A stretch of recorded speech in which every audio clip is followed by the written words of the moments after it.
in his career. Let's go down on the field. Jody. All right, Coach, stunning upset, but you told me at halftime that you guys came down here to win this game. How did your players keep the kind of composure they had in overtime? Well, what we did is we just believed we were going to win. And I'm going to give unbelievable credit. I'm going to give unbelievable credit to our team and how they kept believing and how they kept going. And I'm very proud of them. The execution, especially on the play, Clayton to Payne for the touchdown to tie it there. Can you talk about the execution tonight, particularly on that play? Well, I just think in general, we made plays when we had to make plays, and we executed when we had to execute.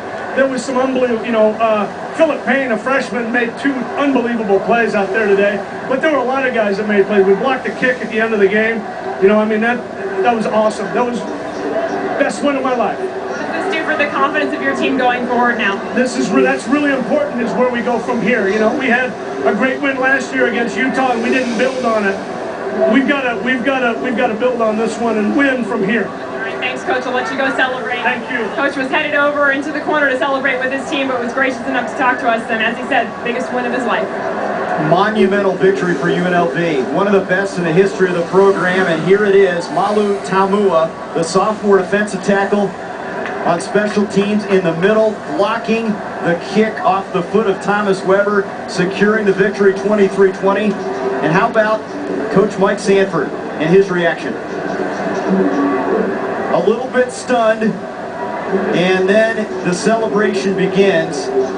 There's been a lot of talk in Vegas about the basketball program getting back up with Lon Kruger, but football may have arrived now in Las Vegas. A huge victory for UNLV. They stunned the Devils 23-20. For Juan Roque and Jody Jackson, I'm Trey Bender saying so long from Tempe.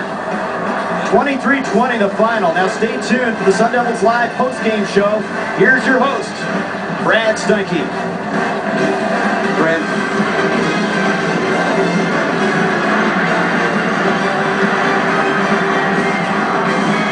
This was a stunner tonight at Sun Devils Stadium. The 13th ranked Sun Devils of Arizona State looking to go 3-0 on the season for the 3rd straight year, but unfortunately a very lively and game-running Rebels team from UNLV came to Tempe and comes away with a stunning 23-20 overtime win over the Devils. This one went to overtime when it was Clayton to Payne late in the 4th quarter. An amazing one-handed grab in the end zone to tie the game at 20. UNLV got the ball first. They scored a field goal. Arizona State then had the chance to tie the game or possibly win it. The field goal by Thomas Weber was blocked, and as a result, the Devils go into next week's much-heralded showdown against Georgia with a record of 2-1. Here's the final sequence. The great pass right there keeps the drive alive, a couple of bobbles, and again, this running Rebels team, which lost last week to Utah, 42-21, and there is the block right there by the big fella. And I'll tell you what, Coach Sanford has the win of his lifetime. A man that, as you saw in his interview with Jody Jackson, choked up. And certainly Frank the Tank Summers had a big hand in this victory, and he is standing by with our Jody Jackson. All right, Frank, what does this win mean to you, your career here at UNLV, and what is this feeling like right now? This is the feeling I've been waiting for a whole year. This is the reason I came to this program. Coach Sanford told me that this program was on the rise, and we fought through a tough season last year and a tough game last week, and Coach Sanford just keeps fighting, and that's what he preaches, and that's what we kept doing tonight. We played 4 quarters all the way through. Actually, an extra quarter, overtime, and good things happen to you when you play all the way, and you don't have the penalties and the mental mistakes, and just keep fighting. And we had a chance to win this game, and we took advantage of it. The execution by your team was amazing tonight, but tell me what was going through your mind as you're watching Thomas Weber get set up for that kick to make it 23-23, and Malo gets the block. I just said to myself, our program has been through too much. We've worked too hard, and the Heavenly Father above us will, help have this go our way somehow, some way. And, the littlest thing in a game can win you a game, and that's what happened. Malo did a great job, and the end result was us winning. You had over 100 yards tonight. What was your game plan coming in? I mean, we saw Omar Clayton really make some plays as well, but it was to pound the ball, right? Actually, it wasn't. The game plan is always to win. That's what we want to do. That's what we come out to do, win, and we were able to get it done tonight. If I heard I had 5 yards at halftime, I would have been fine with that 5 yards if we would have came out here and won in the second half like we did tonight. right, Frank, go enjoy this one with your teammates. Thank you very much. All right, an excited UNLV crowd here. There are some fans here in the corner of the end zone, and the players are still out here celebrating, guys. Well, thanks, Jody. Yeah, I'm seeing a lot of the Sun Devil fans leave the stadium right now. They are stunned, without a doubt. A lot of people obviously looking forward to next weekend's matchup against second-ranked Georgia. They won over South Carolina today by the score of 14-7. A lot of people saying this was a trap game. Again, the Sun Devils tried to establish the run, and Rudy Carpenter had another decent game. But really the story of this game was the Rebels never quitting and Frank the Tank Summers. Let's bring in Trey Bender, who called the game here for the third straight game on Fox Sports Arizona. And Trey, are you as stunned as I am right now? And again, when you talk about the play of Frank Summers, he was the guy they went to down the stretch, and he delivered. It was a stunning game, obviously, Brad. I don't think anybody saw this coming. Now, this is a well-coached team. Mike Sanford is a guy that's gone through a lot of tribulations up there at UNLV. 2-win seasons the last 3 years.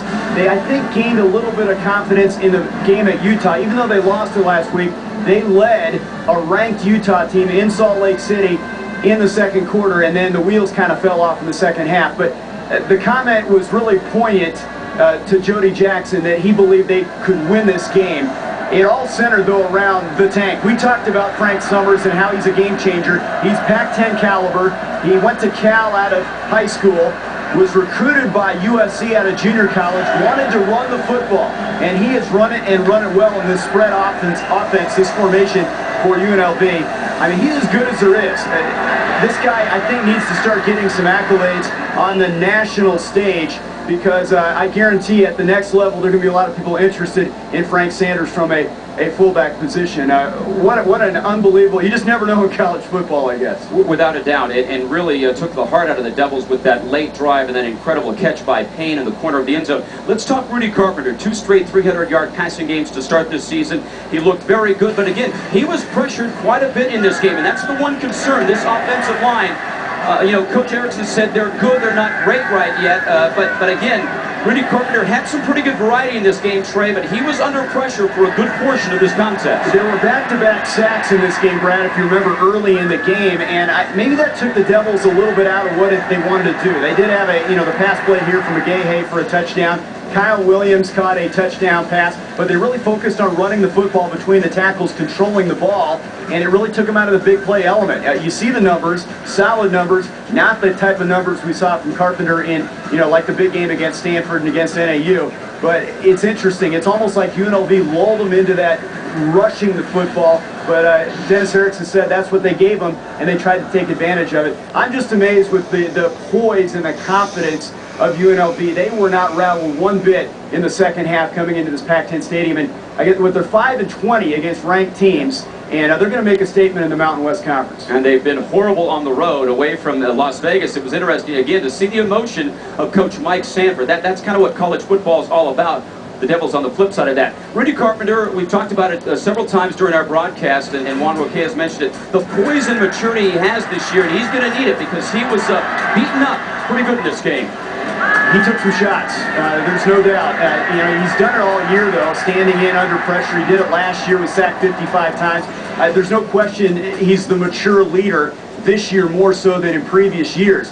I think what's frustrating is the way UNLV ran the football. When ASU had the ball, they did move it. Sure, they would have liked to score some more points, but I don't think they expected UNLV to own the football the way they did with, that 18-play drive. Frank Summers running between the tackles. Those kind of things really are disappointing because that's what USC and Texas did to them last year, and now UNLV out of the Mountain West does the same thing. Yeah, I think Coach Erickson and his staff have a lot of areas to look at and tighten up before they take on Georgia next week. And Trey, thanks for the call tonight here on Fox Sports Arizona. And again, it gets no easier for the Sun Devils of Arizona State next week. Georgia following up with Cal, SC, and then Oregon. So 4 straight ranked opponents, at least if Oregon stays in.